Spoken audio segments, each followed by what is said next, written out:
Welcome back to the Health Marketing Collective, where strong leadership meets marketing excellence.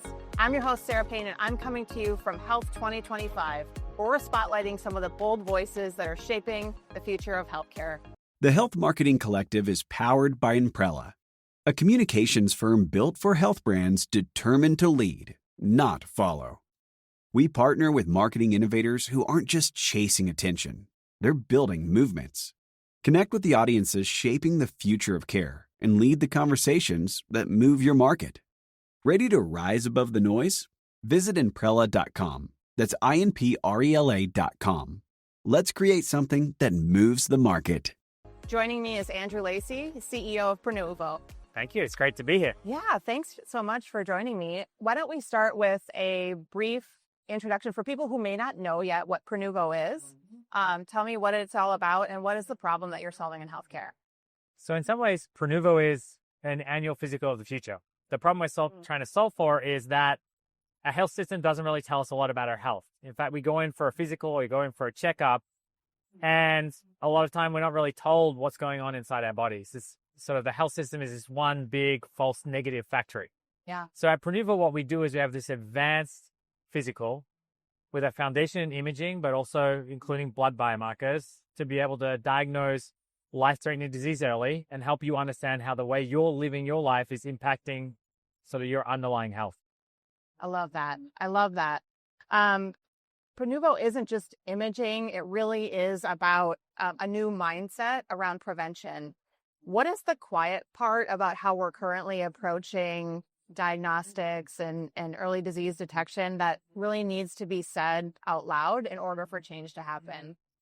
Well, what's interesting about what we do is it's very cutting edge. We started 6 or 7 years ago. And in fact, when we went out and talked to physicians, most of them had never heard about whole body imaging. And one by one, we expose them to what we're doing, either as patients or through their patients. They started to see the promise of this imaging in uncovering and diagnosing disease that you might be asymptomatic of, that they are over time sort of referring us more and more patients. So really, there's no way to speed up and accelerate a health system adopting a new preventive health measurement, preventive health intervention, other than through just educating folks. And that's what we've been doing for the last 6 or 7 years. Yeah, I love that. I love the work you're doing there.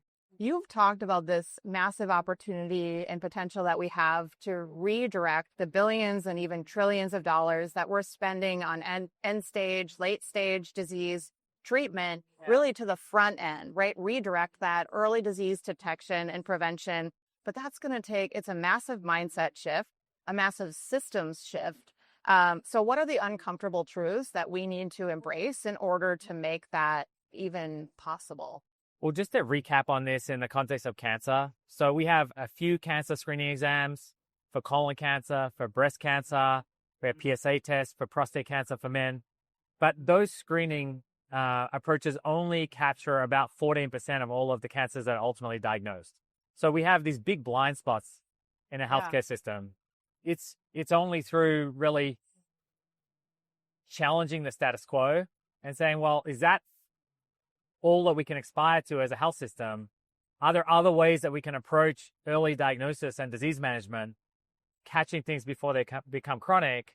And these are not incremental solutions, unfortunately. And our healthcare system is very good at incremental solutions. It's very good at finding a new cancer drug that helps someone live another few months with cancer. But it takes an awful long time to change the health system when it comes to preventive health. Most of the tests that we have today were hard-fought battles over 20, 30, and 40 years.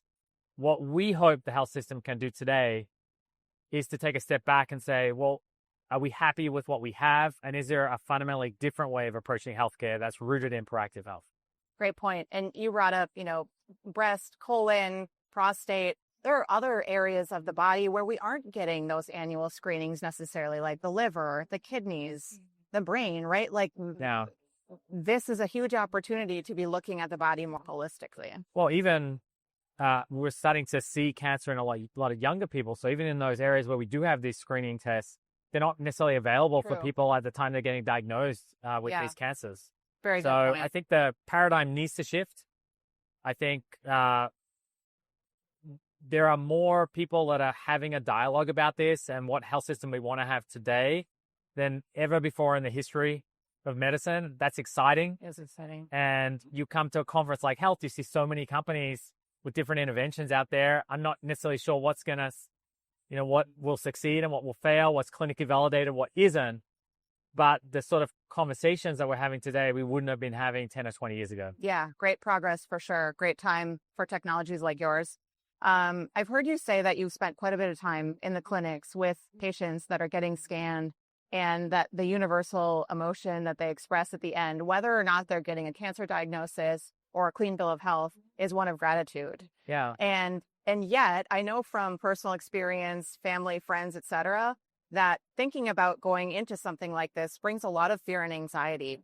So how do you and your team think about messaging and this awareness, right? And what stories and messaging do you use to help them bridge from that place of anxiety and fear to one of gratitude? It's a great question. It's the thing I spend the most time thinking about. And I'm not sure I have all the answers, but I think in asking questions and engaging on this with consumers, we have the possibility of changing their minds. What I like to tell people is if you are nervous and afraid about learning about your health, that's not a you problem. That's a health system problem. Oh, great point. We've been conditioned because we only ever hear about these horrible stories of late detection, of someone who just dropped dead out of the blue, someone who went for a checkup and came back with a terminal cancer diagnosis. All these stories are so horrible, frankly. Why would we wish that on ourselves? Why would we want to go looking for answers about our own health? Right. So we're being conditioned Great point. to think a certain way that's actually sort of destructive of our own longevity. And it's helping people sort of like face that reality and question a little bit, well, why do I feel this way? Why do I want to put proactive healthcare off? What does that say about how I've been conditioned, and how can I break out of that conditioning? But it's the biggest challenge in preventive health. The worst thing about preventive health is it's always put off for another day. Right. But all of us, if we're ever unfortunate enough to diagnose with late stage disease, we all wish we could go back 100%. and do something differently. Yeah, absolutely. I love what you said there, this mindset shift that needs to happen, because we're already doing things like tracking our sleep and tracking our steps, and right. But this is sort of a next level mindset shift to be thinking about this kind of preventive screening on a more regular basis. Well, there's more promise because we are diagnosing diseases that if you could change the course of those diseases, it could completely change your life. Absolutely. But it's also more scary because you might learn things that, you start to sort of like doing a big exam where you see the results of the lifestyle you've been living for the last few years. So that can be confrontational, and trying to do that in a purposeful way, even purposeful in the sense of the clinics that we've built, and there's no white walls and no one is dressed like a doctor. It's meant to be very warm and comforting, and to help people feel like they're not going into that sick care system. They're going into a different space that is a proactive space, and it's about sort of making small steps to help improve your health over the long term. Absolutely. On this show, we often say that marketing really drives behavior change. And I've heard you say that you find a thrill in helping people shift well-established worldviews. Have you seen positive examples of, the work that you're doing to get the word out and educate? Like, can you sort of share that back in terms of things that you're seeing that it's resonating with people? I would say the one that I noticed the most actually are the physicians who have changed, because physicians we think of them as sort of these godlike people that aren't the same as us. But all of those horrible stories that we've heard about health with cousins and aunties and family members, I mean, that's every day to them. And so what I've learned and come to appreciate over time is that doctors are almost as afraid to learn about their own health as the average individual consumer is. Oh, interesting. And the challenge a little bit is that it's really hard to admit fear. So oftentimes, when faced with that idea, a doctor will instead point to all of the other theoretical reasons why you shouldn't do a test. It's too expensive. It might cause anxiety. It might, maybe there's a false positive or something. You might have to deal with things. So, when I take those skeptics and really take them through the process and have them understand how it feels to really have knowledge about your health and have that peace of mind, hopefully, which is just really hard to communicate what that means, to not have to think about your health every day. Yeah. And seeing doctors who are skeptical to referring all of their patients, I think for me, that's the biggest and most exciting mindset shift that I see. Absolutely. Well done. Many preventive innovations struggle to prove ROI quickly enough to win over payers and partners and clinicians. And you just talked about the change you're already seeing there. What strategy do you have to continue to change that narrative? Well, we're running a series of clinical trials right now, and those trials are prospective and designed to follow patients who are getting scans over their, a period of time in their lives, and to understand how these screenings are helping to diagnose disease early and what changes, positive and negative, might they be having on the healthcare costs that these patients are, consuming from the healthcare system. Wow. The anecdotal evidence is really positive that we're picking up undiagnosed disease in a lot of people. And that it isn't generating a lot of downstream costs. Wonderful. And it's not creating a lot of anxiety. But of course, to convince payers and insurance companies to cover this, anecdotal evidence isn't enough. We need to be collecting this over a series of years. And I hope it doesn't take 20, 30, or 40 years, because we may not be around to see the results of that. Right. But it will take time. And that's what we're really investing millions of dollars in, collecting that evidence to really convince folks that this should be covered, at least for high-risk people to start with. And are you hopeful? Are you seeing some signs that employers are interested in these types of investments? Yeah, increasingly so. And something that's really nice, to be honest, is the challenge with preventive health in the US is typically when you change jobs, you change employers. Right. And so any one insurance company, well, why would I pay for these tests if I'm not going to be able to take advantage of this if these employers are moving around all the time? And that's a big structural problem in the US. But what's kind of cool is there are jobs that tend to be more blue collar, that tend to be in occupations that have a higher risk of cancer and disease by virtue of the occupation. Sure. Tend to also have the most loyal employees. These are people that might join that's great. a factory environment and they're there for 20 years. These are firefighters that join a fire brigade and they retire with that fire brigade. And the fire brigade continues to pay their healthcare until they die. So there's, in fact, the sorts of people that are often left behind when it comes to benefits are, in fact, the ones where the ROI is the easiest to prove. Yeah. So I'm really excited that the conversations we have with sort of companies and enterprises actually are these, these more traditional, non-white collar employers where we run pilots and we see huge benefits from what we're doing. Yeah, build a great case study there and use that to convince other employers that this is an investment. If everyone gets in on it, then everyone benefits, regardless of if people are job changing, right? Because everyone should be investing in this equally. And the goal long term is everyone would be covered. Right. But the way you start is not try and get everyone covered, but to focus on employers and insurance companies that are covering certain subsets of the population that are at high risk, either because they might have genetic predisposition syndrome, or they might have an occupational risk.